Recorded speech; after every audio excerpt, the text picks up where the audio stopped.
Hello പ്രിയപ്പെട്ടവരെ, ഇന്ന് ഞാൻ വീഡിയോ ചെയ്യുന്നത് കുറച്ചൊരു ഡിഫറെൻ്റ് ആണ്. ഇന്ന് എൻ്റെ ജ്യേഷ്ഠൻ്റെ മകൻ്റെ ബർത്ത്ഡേ ആണ്. അതിൻ്റെ ഭാഗമായിട്ട് ഫറോക്ക് കോളേജ്, നമ്മുടെ ഫറോക്ക് ഭാഗത്ത് നിന്ന് പരുത്തിപ്പാറ ഫറോക്ക് കോളേജിലുള്ള വൃദ്ധസദനം ഒരുപാട് ഏകദേശം 30ഓളം പാവപ്പെട്ടവരായ അത്താണികളില്ലാത്ത വൃദ്ധജനങ്ങളായ ആളുകൾ, ഒരു 30ഓളം ആളുകളുടെ കൂടെ നമ്മൾ ചായ കുടിച്ചു, അവരുടെ വിശേഷം പങ്കിട്ടു.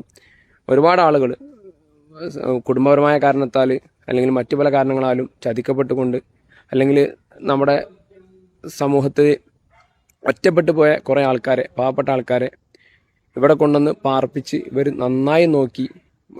എനിക്ക് ഇഷ്ടപ്പെട്ട കാര്യം എന്താണെന്ന് വെച്ചാൽ ഇവിടുത്തെ ഹൈജീനാണ്. നല്ലൊരു സ്ഥാപനം, വളരെ വൃത്തിയായിട്ട് ഓരോരുത്തർക്കും ആവശ്യമുള്ള കാര്യങ്ങൾ ചെയ്തുകൊണ്ട് നല്ല രീതിയിൽ കൊണ്ടുനടക്കുന്ന ഒരു സ്ഥാപനമാണ്.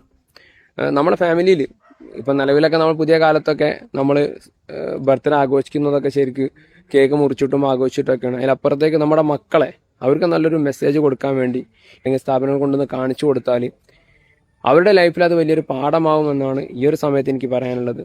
ഞാനും എൻ്റെ മക്കളും ഫാമിലിയും എല്ലാവരും കൂടെയാണ് വന്നിട്ടുള്ളത്. നമ്മുടെ മക്കൾക്ക് ഇങ്ങനെ കുറച്ച് ആളുകൾ നമ്മുടെ ലോകത്ത് ജീവിക്കുന്നുണ്ടല്ലോ എന്നുള്ള ബോധവും, എൻ്റെ മാതാപിതാക്കൾക്ക് ഇങ്ങനെ ഒരു അനുഭവം ഇനി ഉണ്ടാവരുതല്ലോ എന്നുള്ള ബോധവും വരുത്താൻ ഏറ്റവും ബെറ്റർ ഇങ്ങനെ ഒരു യാത്ര തന്നെയാണ്. ഞാൻ കോഴിക്കോട് വളരെ അടുത്ത്, കോഴിക്കോടിനടുത്ത് ഫറോക്ക് പരുത്തിപ്പാറ എന്നാണ് നമ്മുടെ ഈ സ്നേഹതീരം എന്ന സ്ഥാപനം ഉള്ളത്. ഏകദേശം 30 ആളുകൾ ഇവിടെ ഉണ്ട്. അപ്പം നമ്മൾ പ്രിയപ്പെട്ടവരെല്ലാവരും നമ്മുടെ മക്കളെയായിട്ട് ഒരു പ്രാവശ്യമെങ്കിലും ഒന്ന് ഇവിടെ ഒന്ന് വിസിറ്റ് ചെയ്യുക. ഒരുപാട് പാവപ്പെട്ട ആളുകളെ കാണാം, അവരുടെ ഫാമിലി കാര്യങ്ങൾ ചർച്ച ചെയ്യാം, അവരുമായിട്ട് സംസാരിക്കാം.